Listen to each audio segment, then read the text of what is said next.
예, 자 반갑습니다. 자 고소회전 박정석 대표입니다. 예, 지금 2주 만에 공개 방송을 시작을 하게 되었는데요.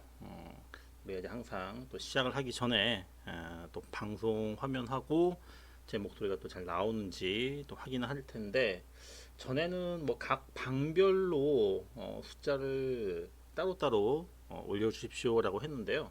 자 오늘은 그냥 모두가 다 똑같이, 예, 우리가 이제 원팀이라고 하죠. 개개인의 부분들보다는 우리가 하나다라는 그런 의미에서 제 목소리가 잘 들리시면은 1번, 예, 뭐 1기방, 2기방 뭐 상관없이 일자를 한번 누르면서, 자 우리는 하나다라는 것을 우리 한번 확인을 해보도록 하겠습니다. 자 일자 한번 눌러볼까요?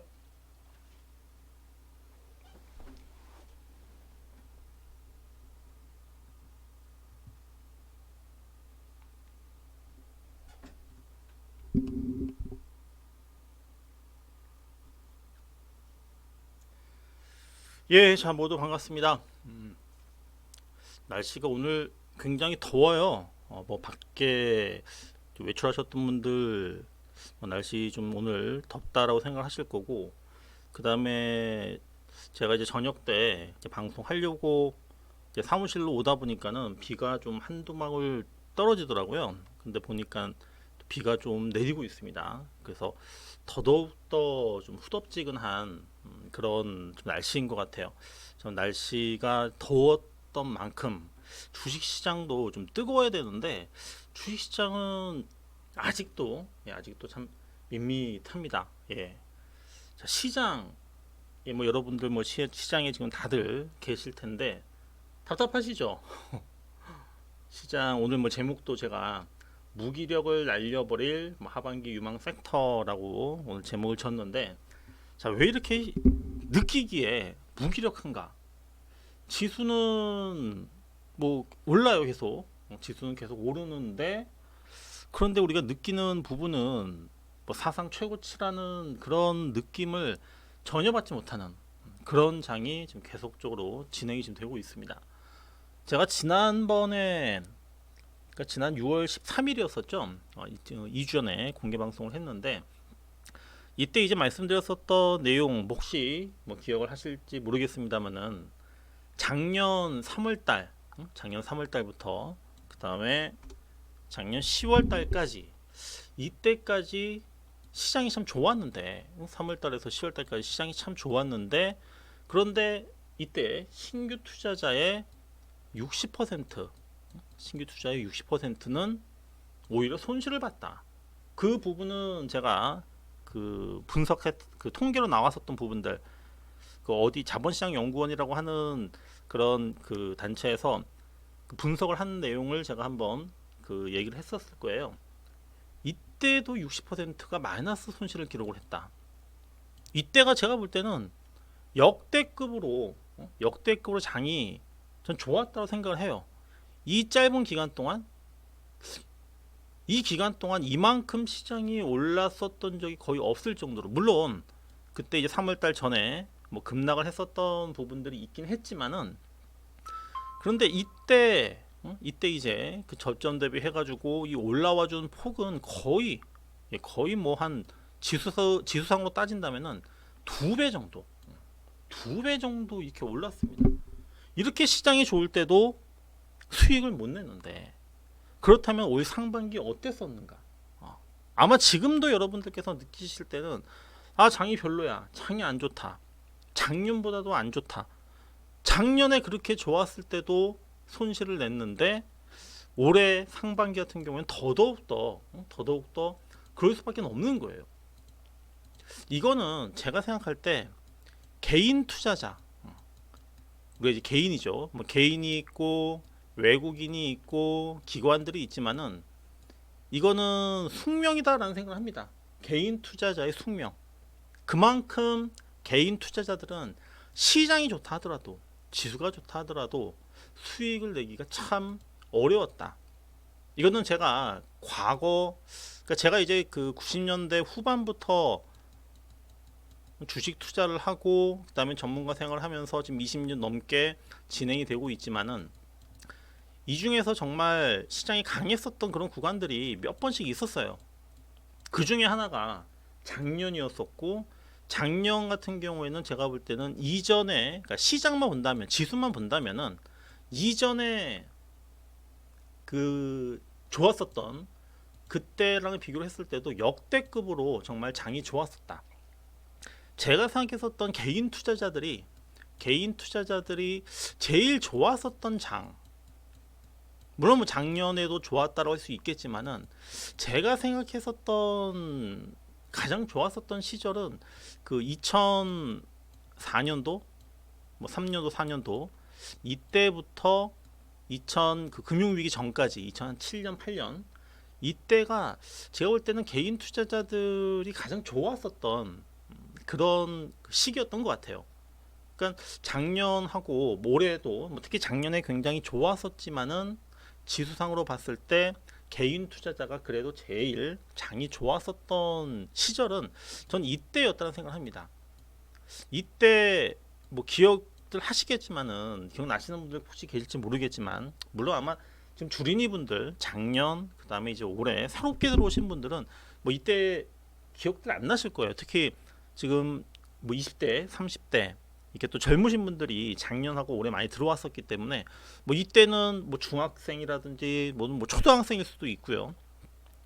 이때가 뭐 전혀 이제 기억이 안 나실 텐데 뭐 좀 나이 좀 연세가 있으신 분들은 아마 기억이 나실 거예요. 이때 이제 그 가장 많이 쓰였던 얘기가 뭐였냐, 바이코리아 열풍. 이때는 이제 그 펀드 열풍, 펀드가 굉장히 활성화되었었고 뭐 이때 이제 펀드 수익률도 굉장히 괜찮았었습니다. 근데 지금은 펀드 투자 별로 안 하시죠. 다들 지금 현재 직접 투자를 하시고 이 과정 속에서 많이들 다치시고 또 힘들어 하시고 그런 부분들인데, 자, 코스닥 시장이 지금 이미 1000포인트를 넘었고요. 그 다음에 코스피 시장도 뭐 사상 최고치 3300포인트를 일단 넘어섰습니다. 자, 이렇게 시장이 참 좋다, 뭐 사상 최고치다, 이런 얘기를 하는데 이런 얘기를 함에도 불구하고 시장의 그 체감적인 부분은 그렇게 지금 세지를 않아요. 자, 코스닥 같은 경우에도 지난주가 이제 지난 6월 21일 월요일부터 금요일까지 되겠죠. 25일까지 이 기간 동안 코스닥 지수는 얼마나 올랐을까? 일주일 동안 그냥 제자리였었습니다. 제자리. 그러니까 지난주 금요일 날 종가가 1015포인트였었거든요. 1015포인트인데 일주일 동안 뭐 미국도 사상 최고치고 뭐 어디도 사상 최고치고 이런 얘기 나오는데 코스닥 아무래도 우리 뭐 개인 투자자분들이 많이 이제 지금 들고 있으니까, 근데 지수상으로는 오히려 빠졌어요. 끝나기를 1012포인트에 끝났습니다. 3포인트가 빠졌어요. 그 다음에 코스피 시장 같은 경우에도 보게 되면은 얼마나 올렸냐면은 1% 올랐습니다. 1%. 뭐 사상 최고치네 막 이런 얘기를 하는데도 그냥 1%가 아니라 1포인트가 아니고 1% 올랐습니다. 그 기대 부분들 막 언론에서 얘기하는 그런 뉴스들, 그리고 아침마다 미국이 사상 최고치를 경신했다 이런 얘기를 들으면서 아침 딱 시작을 하잖아요. 그럼 여러분들 기분이 어떻습니까? 느낌이 오늘만큼은 오늘은 시장이 한번 팡 뜨지 않을까, 내 종목이 막 급등하지 않을까, 이런 부분들 기대를 많이 하시는데, 그런데 그 기대를 충족시켜주는 장이냐, 맞습니까? 만족하십니까? 아니죠.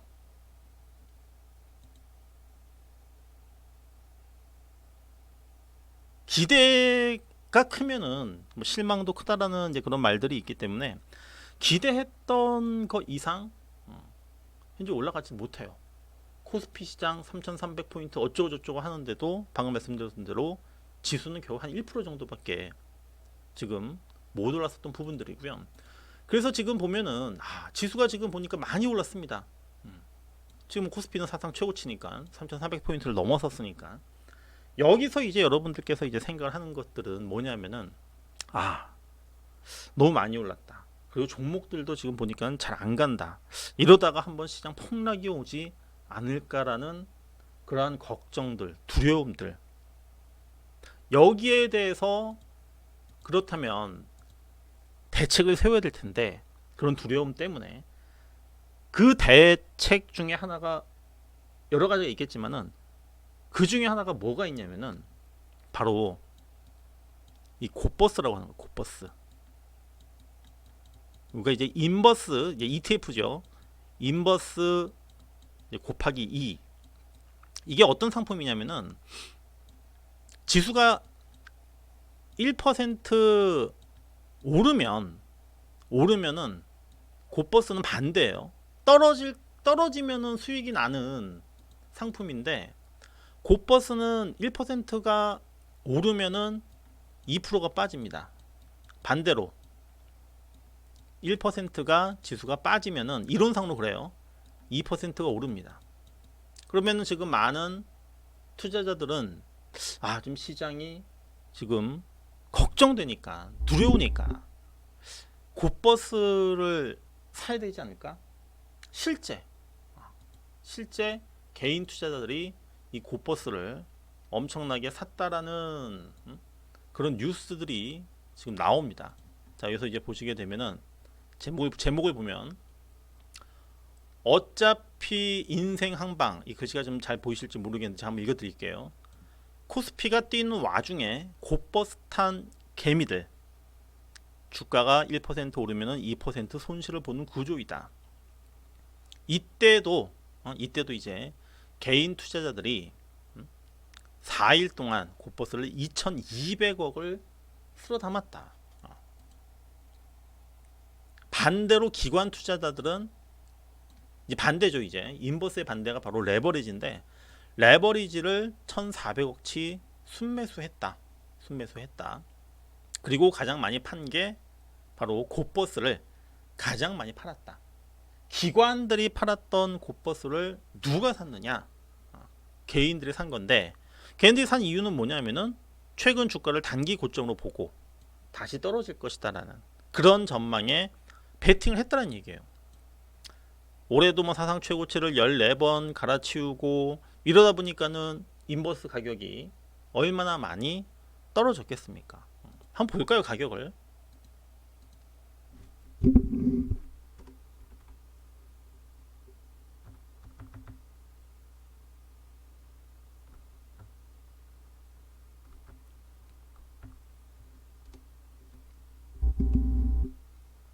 자, 이 코덱스 인버스인데요. 지금 바닥이죠, 바닥. 바닥인데 바닥 같은데 근데 지금 신저가예요, 신저가. 아직도 지금 보면은 주가가 올라가지 못합니다. 여기에다가 지금 현재 베팅을 하는 건데 근데 문제는 뭐냐면은 개인 투자자들이 이거를 갖다가 여기에서도 사고 여기서도 사고 지금 계속 지금 사고 있다는 얘기예요. 그러니까 주식으로도 수익이 안 나고 그래서 시장이 떨어질 것이다 라고 생각을 해서 인버스를 샀는데 인버스도 지금 수익이 안 나는 지금 이 상태가 현재까지 계속적으로 지금 현재 이어지고 있는 겁니다. 왜 이렇게 참 개인 투자자들 힘들까요? 왜 이렇게 어려울까요? 이것에 대해서 고민을 해보신 적 없으신가요? 시장 올라간다는데 왜 개인 투자자들 이렇게 수익이 쉽게 안 나느냐? 그렇다라고 해서 저희가 생각할 때 외국인이나 기관들이 돈을 많이 벌었을까? 그것도 아닌 것 같아요. 일단 지금 이제 시장 최근에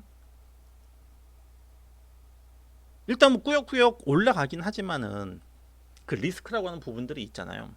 리스크라고 하는 부분들을 한번 점검을 좀 해볼 필요가 있을 것 같아요. 그럼 여기서 이제 제일 그 시장에서 이 뉴스만 나오면 이 단어만 나오면 시장이 한 번씩 출렁출렁 거리고 갈 듯 하다가도 또 한 번 흔들리고. 이런 이슈가 어떤 이슈가 있습니까? 뭐 6월 달 들어서도 뭐 많이 들었던 얘기예요. 뭐 힌트를 드린다면은 FOMC 어떤 부분들이죠? 시장 우리가 생각할 때 시장이 좀 갈만하면은 이게 발목을 잡는다. 어떤 이슈가 있습니까?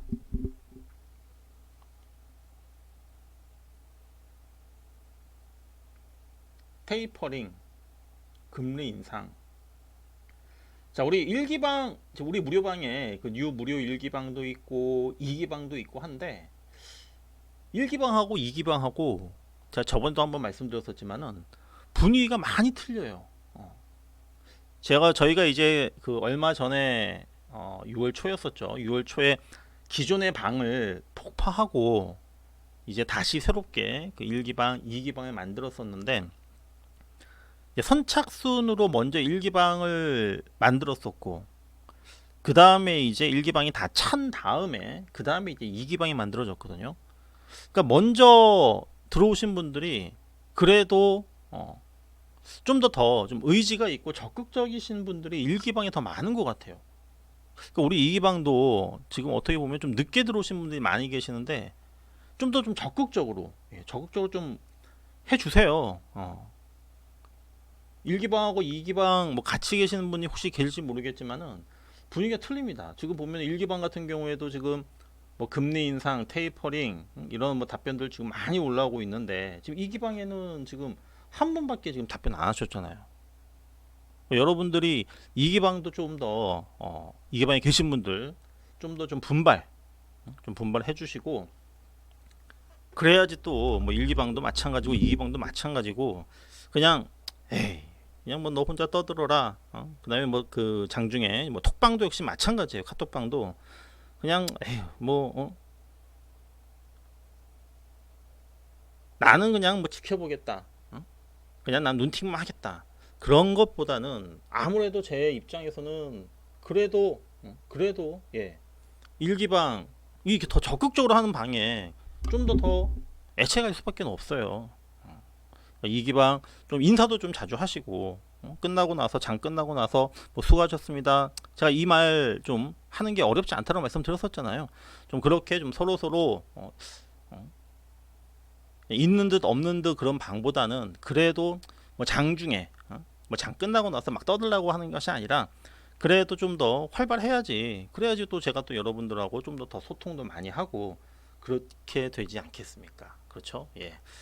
자, 맞습니다. 인플레이션이고 테이퍼링, 금리 인상 이런 부분들인데 여기에서 이제 최근에 이제 그 나왔었던 그 내용들을 이제 보게 되면은 그러니까 FOMC라고 하는 거는 회의예요, 회의고 그 다음에 이제 연준이라고 있습니다. 아마 이것도 잘 모르시는 분들이 있는데 연방 그 준비제도위원회라고 해가지고 연준이라고 해서 연준 의장이 지금 누구예요? 연준 의장.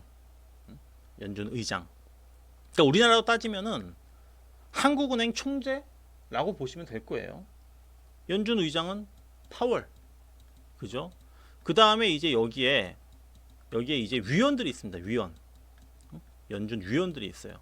연준 위원들은 뭐냐면은 각 그 지역은행 총재들이 바로 이제 연준 위원들입니다.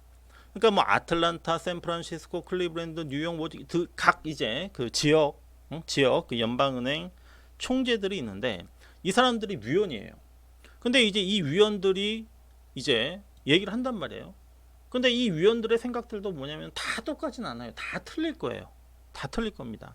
여기서 이제 뭐 파월이 가장 어떻게 보면은 1인자고 이제 그 밑으로는 이제 쭉 있는데 거기 안에서도 약간의 이제 서열들이 있어요. 서열들이 있는데 그 전에는 그냥 각 그 연준 위원들, 그러니까 각 지역 그 연준 연방은행 그 총재들이 뭐 다들 이제 똑같은 얘기를 했었지만은 최근에는 뭐냐면은 이제 조금씩 이제 의견들이 이제 틀리게 나옵니다. 그러니까 전에는 다들 이제 비둘기파였었어요. 그러니까 매파가 있고 비둘기파가 있는데 이것은 우리나라에서도 뭐 똑같이 쓰고 미국도 마찬가지지만은 그냥 말 그대로 매파, 비둘기파. 온건파는 비둘기파, 좀 강성파는 매파. 그래서 강성파라고 하는 것은 뭐냐면은 약간 긴축 쪽. 그 다음에 온건파, 비둘기파는 좀 그 완화 쪽, 어떤 통화 정책에 있어서 그쪽을 갖다가 우리가 통칭적으로 얘기를 하는데, 그 전에는 비둘기파가 압도적이었다라고 한다면 최근에는 매파, 매파 얘기를 하는, 그러니까 비둘기파에서 매파로 돌아선 연준 위원들이 조금씩 지금 늘어납니다. 늘어나는데, 그래서 뭐 최근에 이제 그 얘기를 했던 부분들, 어디에서 이제 뭐 그러니까 2023년도 전까지는 금리 인상이 없을 거다라고 얘기를 했는데, 최근에 물가가 많이 오르니까, 물가가 오르면은 이 물가를 안정을 시켜야 되잖아요.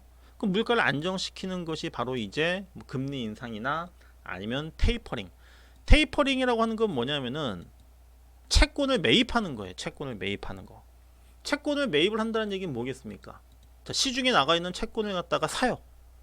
산다는 얘기는 그만큼 산 만큼 어떻게 돼요? 돈이 풀리겠죠. 근데 이것을 갖다가 이제 축소하겠다. 그러면 돈 풀리는 것이 이전보다는 줄어들겠구나. 이게 바로 이제 테이퍼링입니다. 그러면서 이제 긴축에 대한 이러한 부분들이 시도가 되는 게 아니냐. 그 다음에 이제 금리 인상, 직접적으로 이제 금리 인상을 하는 부분들. 그러다가 이제 파월이 이제 한마디 했죠.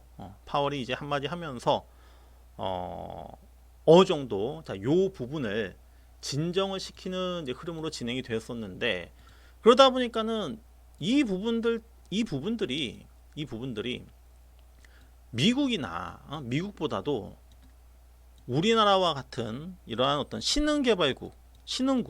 신흥국한테 더 큰 영향을 주는 겁니다. 만약에 미국의 금리가 올라간다? 그럼 돈이라고 하는 부분들은 어디로 가겠습니까? 돈이라고 하는 부분들은 금리가 높은 곳으로 하겠어요? 아니면은 금리가 낮은 곳으로 하겠습니까? 돈이라고 하는 부분들이 아무래도 금리가 높은 곳으로 하겠죠. 그럼 신흥국 입장에서 봤을 때는 미국이 금리를 올려? 그럼 돈이 일로 갈 것이다. 그래서 신흥국, 우리나라를 포함한 신흥국들이 이 얘기에 굉장히 민감하고 여기에 더 많은 영향을 받을 수밖에 없어요. 그래서 정작 미국보다는 신흥국, 그다음에 아시아 증시 이런 쪽이 더 영향을 받기 때문에, 이런 뉴스 때문에 우리나라 시장이 이런 얘기만 나오면, 그러니까 제가 예전에도 한번 말씀드렸던 게, 테이퍼링의 태자, 금리 인상의 금자, 이것만 안 나와도 참 시장은 괜찮을 건데, 이것 때문에 계속 발목 잡힌다. 근데 이 얘기가 완전히 끝났나요? 이게 다 그냥 종료됐습니까? 앞으로도 제가 볼 때는 시간이 지나면 지날수록 아마 계속 나올 건데, 그런데 이것이 나올 때마다 가는 속도가 뭐 늦어지거나 뭐 떨어질 수는 있다 하지만은, 근데 이게 근본적으로 시장을 갖다가 폭락을 시키거나 그러지는 않아요. 우리가 이제 이런 말도 있습니다. 금리 인상 시기. 아직은 지금 금리가 인상이 된 건 아니죠. 그리고 이제 분명히 금리 인상 될 거예요. 우리나라도 그 한국은행 총재가 올해 안에 금리 올릴 것이다. 아마 한 번은, 그러니까 연 내에 무조건 1회 한 번은 올릴 것이다. 아마 가장 유력한 시기가 10월달이 될 것이다 라는 얘기를 많이 하는데,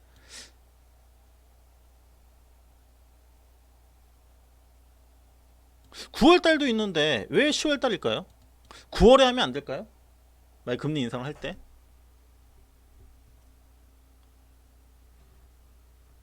어떨 것 같습니까? 9월에는 왜 하면 안 되죠? 9월달과 10월달이 있을 때 10월달에 할 가능성이 높은데 9월달은 왜 안 될까요? 혹시 생각해 보신 분 또는 알고 계신 분,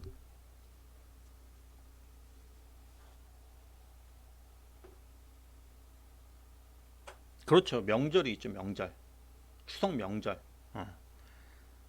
명절 앞두고 금리를 올린다. 그러면은 음, 국민들의 원성이 그죠? 국민들의 원성이 굉장히 심하겠죠. 그래서 명절 앞두고는 금리를 올리진 않습니다. 9월달이 생일이세요? 예. 생일 때 금리 올리면 안 되니까. 미국도 마찬가지일 거라고 생각을 해요. 앞으로 제가 볼 때는 미국도 아마 이 얘기는 계속적으로 나오는데, 하지만 이미 이제 이런 얘기들이 나온 부분들, 이렇게 지금 나오는 이유가 뭐겠습니까? 갑자기라고 하는 부분들, 갑자기 이것을 배제시키기 위한 그런 과정이다라고 보시면 돼요. 만약에 느닷없이 금리를 올린다라고 하면 준비도 안 됐는데, 그렇죠? 준비도 안 됐는데 갑자기 금리 올리면은 그 충격이 굉장히 크겠죠. 그래서 어떻게 보면 지금 미리 예방 주사를 갖다가 지금 현재 놓고 있는 겁니다. 우리나라도 마찬가지고 미국도 현재 마찬가지고요. 제가 볼 때는 이 금리 인상이라고 하는 부분들이 중간중간 워낙에 이제 이 주식 시장에서는 안 좋다라고 생각을 하는데, 실질적으로는 안 좋은 건 아니고, 우리가 이제 흔히 연착륙이라고 하잖아요. 소프트 랜딩, 연착륙이라고 하는 부분들, 그 금리 인상도 역시 마찬가지로 미리 이렇게 지금 다 얘기를 해가지고 지금 미리 다 얘기를 해가지고 어느 정도는 그 충격을 미리미리 지금 현재 흡수할 수 있게끔 그렇게 현재 지금 진행이 되고 있다, 이렇게 보시면 됩니다. 그런데 이제 이것은 제가 뭐 그렇게 큰 문제가 아니다 라고 말씀을 드렸었는데, 역시 지금 보면은 수급이죠. 수급이라고 하는 부분들인데, 지금 이기방에 지금 이동규님께서 아주 장문으로 지금 종목 상담 그 내용을 질문을 주셨는데, 지금은 종목 상담을 해드리고 지금 그럴 시간이 아닙니다. 그런 시간이 아니고, 또 법적으로도 지금 그 질문을 주시는 부분에 대해서 답변을 드리기가 어려워요. 드리기가 어려우니까는 이제 그 부분 좀 양해를 해주시고요. 수급이라고 하는 부분들인데, 자, 여러분들이 생각할 때 이 수급이 이것이 이제 어느 정도는 뭔가 좀 그 막힌 부분이 빵 뚫리면서 뭔가 좀 시원한 수급이 나와줘야 되지만은, 아직도 이 수급이라고 하는 부분들이 지금 현재 만들어지지 않고 있습니다. 자, 올해 들어서 코스피 시장 같은 경우에 기관들이 얼마나 팔았냐면은 35조를 팔았습니다. 기관이 35조를 팔았고요. 외국인이 17조를 팔았습니다. 개인들이 얼마에 샀냐면은 54조. 이게 좀 줄어들거나 이래야 되는데, 이게 지금 변화가 별로 없어요. 변화가 없습니다. 그리고 코스닥도 한번 볼까요? 코스닥도 보면은 최근에 코스닥도 지금 개인들이 여전히 지금 사고 있는 부분들인데, 기관이 지금 산 게 한 3조 5천억, 죄송합니다. 3조 5천억을 팔았고, 기관들이, 외국인들이 2조 1천억 정도 팔았고, 개인이 8조를 샀어요. 올해 들어서 개인들이 8조를 샀습니다. 여기까지는 그동안 부분들인데, 그렇다면은 시장이 이제 좀 뭔가 활력을 얻고 좀 힘을 받기 위해서라고 한다면은, 새로운 자금, 새로운 피. 작년에 이제 그 새로운 자금들이 유입된 게 굉장히 많이 유입됐어요.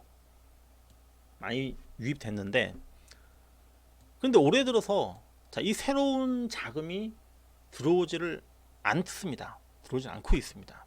그 부분을 어떻게 확인하냐면은 바로 고객 예탁금이죠. 고객 고객 예탁금을 통해서 우리가 이제 확인할 수가 있는데, 지금 아마 좀 안 보이실 건데 제가 숫자로 불러드릴게요. 작년 말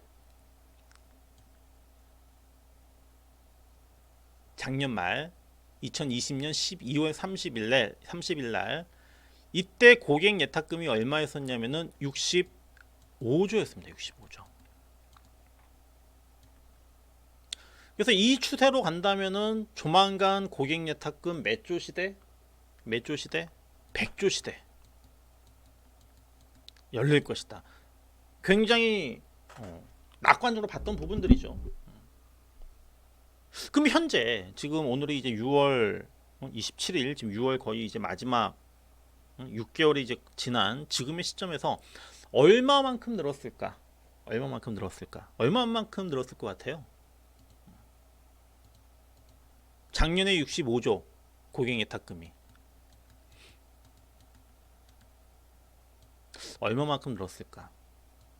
지난 6월 23일, 그러니까 지난주 요 기준으로 몇 조였냐면은 66조입니다. 늘어난 게 1조밖에 안 늘어났어요. 6개월 동안. 이 얘기는 뭐겠습니까? 주식시장으로 돈이 들어왔다 안 들어왔다?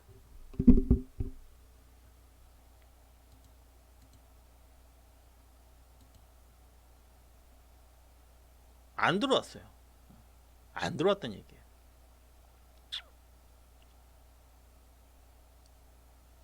왜 안 들어올까?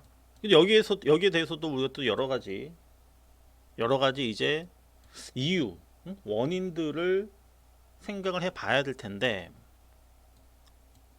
왜 안 들어왔을까? 뭐 딱 두 가지예요. 첫 번째가 있고 두 번째가 있는데, 근데 뭐 첫 번째 이유가 가장 클 것 같아요. 이게 이 얘기가 뭐 다 얘기를 해주는 거니까 주식 시장에 대한 우리가 매력, 영어로 하면 뭐라고 할까요? 뭐 섹시하다고 해야 되나? 주식 시장이 섹시하지가 않아. 재미가 없어. 그러니까 돈이 안 들어오는 거죠. 이 매력이 없으니까 돈이 어디로 갔습니까? 한때 또 상반기 내내 아주 또 뜨겁게 활활 타오르게 했었던 코인 시장, 이쪽으로 자금이 다 갔는데, 그런데 이제 뒤늦게 이제 들어가신 분들, 뒤늦게 들어가신 분들은 지금 어떻게 되셨죠? 아마 지금 코인에 지금 물리신 분들 분명히 계시죠. 말은 못하고 지금 가슴앓이 소가리에 지금 하고 계시는 분들 분명히 계실 겁니다. 코인은 뭐 완전히 지금 박살 났어요. 박살 났습니다.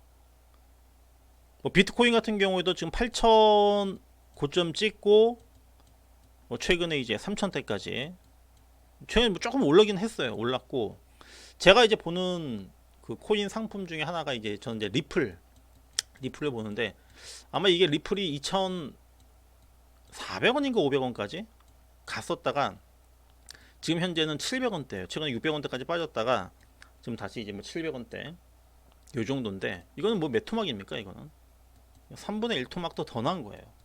고점 대비. 그러니까 비트코인이 어떻게 보면은 덜 빠진 거예요. 반토막은. 다른 막 그 이상한 코인들 있잖아요. 우리가 이제 뭐 알트코인 또는 뭐 잡코인 이렇게 얘기를 하는데, 그런 종목들 뭐 엄청나게 한번 빡 올랐지만은 여기서 이제 사셨던 분들은 이제 지금 현재 죽음. 진짜 뭐 이런 분들도 계시더라고요. 인생 한번 큰 공부했다. 이런 분들도 계시고, 근데 정말 이제 모든 것을 다 여기다 이제 베팅하셨던 분들은 정말 큰 데미지가 지금 나올 수밖에 없습니다. 일단 자금이 지금 주식시장으로 이게 늘어나야 돼요. 고객 예탁금이. 그러니까 실제 시장이 움직이려고 한다면, 그러니까 작년에 이제 그 동학개미, 그죠? 동학개미 운동 그 힘으로 지금 올라갔는데, 올해 같은 경우에는 이 동학개미 이게 지금 현재 뭐 이건 뭐 고사하고, 그리고 이제 기관들이 이제 파는 부분들이 있잖아요. 기관들이 파는 거 우리가 이제 생각할 때 아 이 기관 놈들 너무하지 않느냐, 응? 이렇게 생각을 하실 텐데, 근데 기관도 다 누구의 돈입니까? 이게 무슨 기관들이 뭐 처음부터 얘네들이 뭐 돈이 많아가지고, 응? 처음부터 갖고 있었던 게 아니에요. 이것도 다 어떻게 보면 개인 돈이에요. 개인 돈. 개인들 기관들한테 맡겨놓은 거예요. 기관들도 얘네들도 울며 겨자 먹기예요. 어떻게 보면. 아, 개인들이 지금 돈 찾는다고 하니까 그러면 돈을 갖다 돌려줘야 될 거 아닙니까? 근데 뭐 돈이 어디 있어? 주식 팔아가지고 돈 돌려줘야 되죠. 그러니까 이게 지금 계속 악순환이 되다 보니 이 개인 투자자들이 정말 힘들고 어렵고 그래요. 그래서 지금 시장이 왜 이렇게 지금 현재 힘들고 어렵고 이런 그 부분에 있어서 가장 어떻게 보면은 느끼는 부분에 있어 가지고 가장 어려운 이유, 힘든 이유, 이거는 개인들이 많이 가지고 있는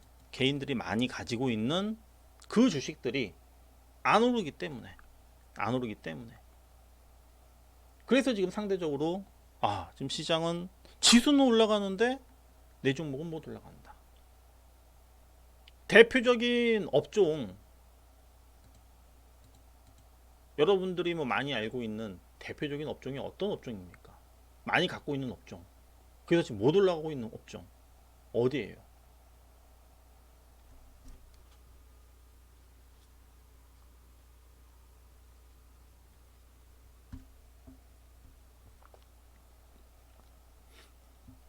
그러니까 삼성전자가 어디입니까? 삼성전자가 이게 반도체는 반도체, 그쵸? 반도체. 그러니까 시가총액 코스피 시가총액 1, 2위가 삼성전자, 하이닉스잖아. 반도체란 말이에요. 근데 삼성전자, 하이닉스 여기에 딸려 있는 식구들이 얼마나 많이 있습니까? 뭐 반도체 관련해서 이제 뭐 소부장부터 해가지고 관련 종목군들도 굉장히 많다 보니까는 이 반도체 섹터, 이 섹터의 그 비중이 굉장히 커요. 그러니까 우리나라 증시하면 반도체를 뺄 수가 없죠. 근데 반도체가 안 가. 삼성전자가 안 가. 그냥 계속 그냥 8만 원 깨지기도 했다가 살짝 올랐다가, 그러니까는 지수는 오르는데 반도체가 안 가니까, 삼성전자, 하이닉스가 안 가니까 시장은 지금 못 가고 있다. 답답하다. 이걸 갖다가 느낄 수밖에 없고, 또 한 축, 반도체 말고 또 어디입니까? 또 여러분들 많이 갖고 있는데 물려 있는 섹터 또 어디예요?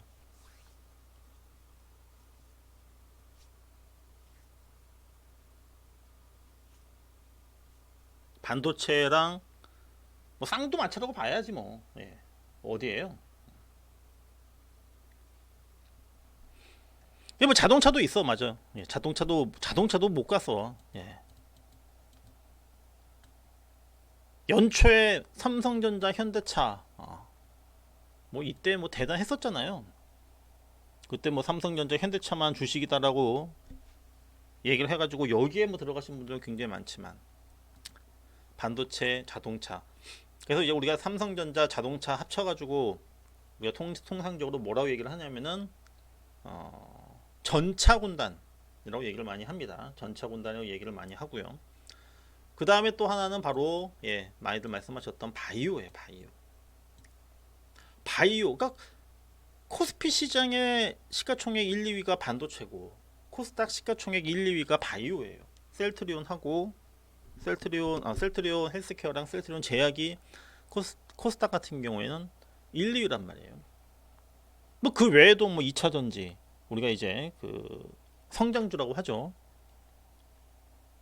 이 2차전지 관련주들 같은 경우에도 지금 많이 지금 못 갔었고, 그러면 뭐가 갔느냐?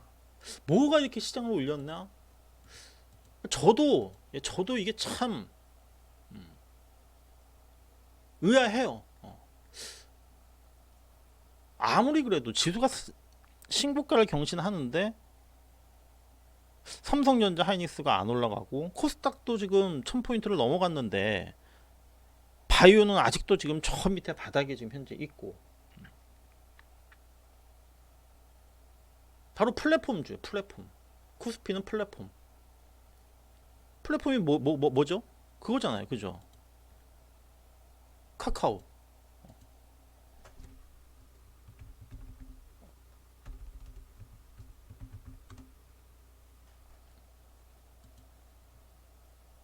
아마 카카오 보시면서 이거 상대적으로 굉장히 뭐 박탈감을 느낀다라고 생각하셨던 분들 계실 거예요. 여기 뉴스 보시면은 제가 좀 이따가 뭐 뉴스 또 우리 각 방에다가 올려다 드리겠지만은 제목이 이거예요. 내가 왜 그랬을까? 내가 왜 그랬을까? 카카오가 올해 98% 이제 2배 올랐다는 얘기죠. 더블이죠. 삼성전자는 0.7% 상승했다. 카카오 부럽다. 내가 왜 카카오를 팔고 삼성전자를 샀을까? 카카오는 오늘도 폭등인데 삼성전자는 땡땡땡땡. 삼성전자 개인 주주가 500만이라고 하네요. 500만. 사상 최고치 랠리를 이어가는 카카오를 보면서 상대적 박탈감을 느낀다.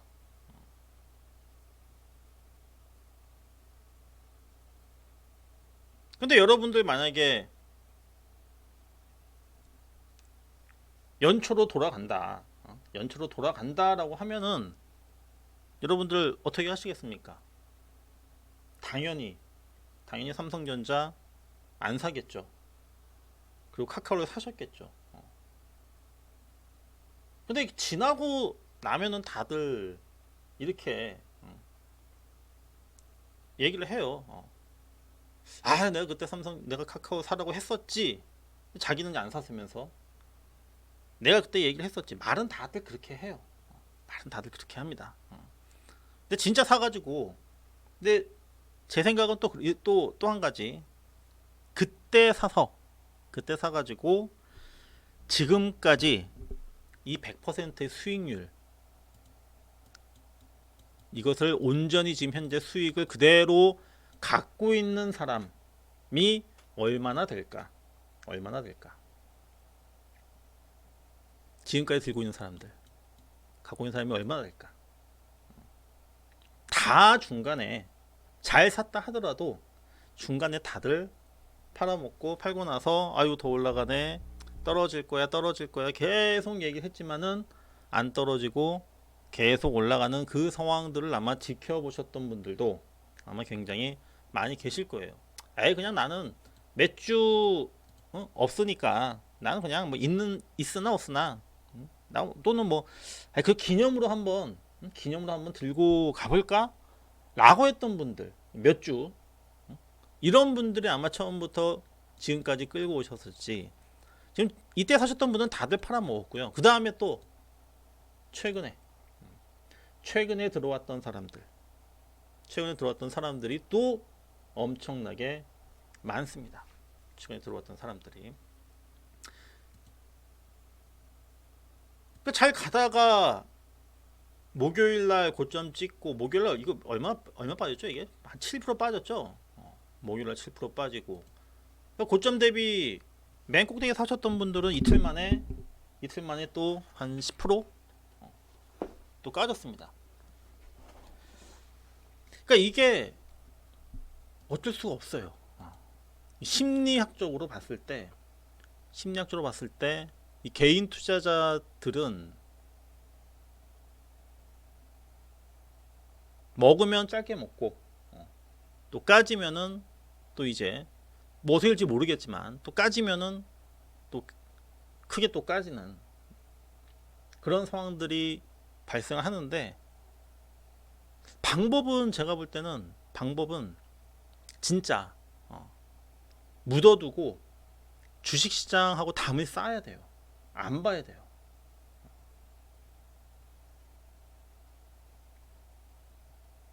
제가 이제 과거에는 그 해외 선물 있죠. 해외 선물도 이제 리딩도 하고 했었는데, 이것도 이제 이거는 변동성이 더 크죠. 변동성이 뭐 레버리지도 굉장히 크고, 이 돈 버는 방법은 그냥 들어가서 포지션을 들어가서 매수든 매도든 간에 포지션 들어가서 보고 있으면은 도저히 못 버틴다.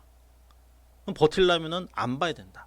안 보기 위한 방법은 물리적으로 불가능한 곳으로 가서, 안 볼 수 있는 불가능한 곳으로 가서 거기서 한 달이든 두 달이든 있다가 오면 돈을 번다. 그러니까 인터넷 안 되는 어디 외구로 가가지고 거기 있다가 오는 거예요. 그 방법밖에 없는 것 같아요. 제가 볼 때. 예.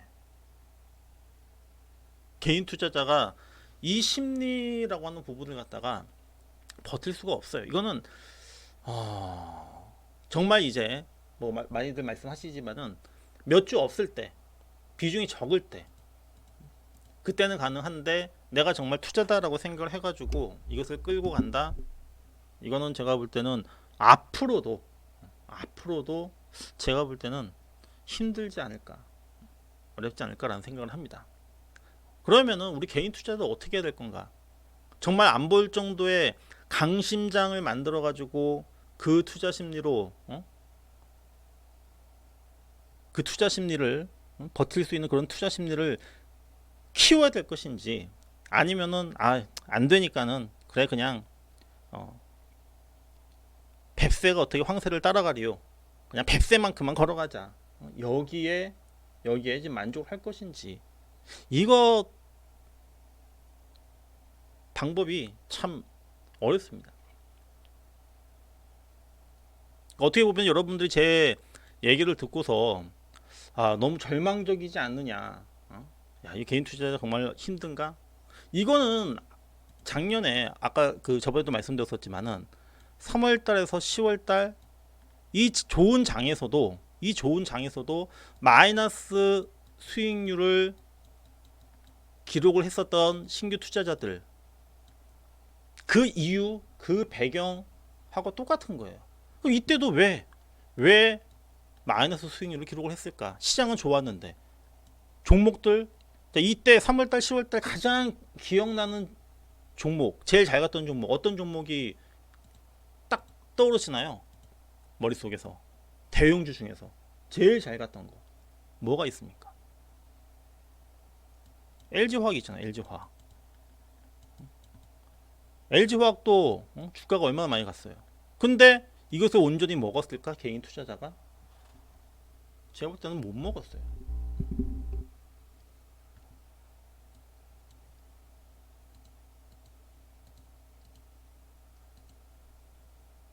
아무튼 참 이게 아무튼 참 쉽진 않다.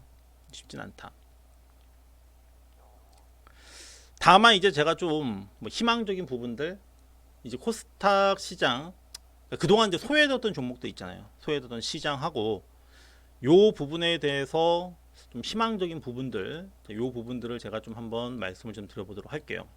뭐가 있냐면은 일단 뭐 코스닥이든 코스피든 간에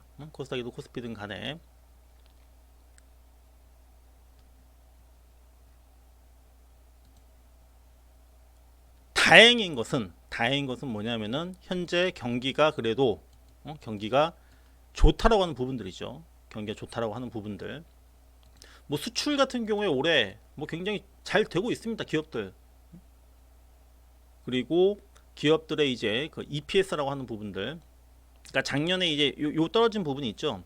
요 떨어졌던 부분이 뭐냐면은 요때가 이제 그 코로나 때문에 이렇게 빠졌고, 그 다음에 이제 이렇게 지금 현재 계속적으로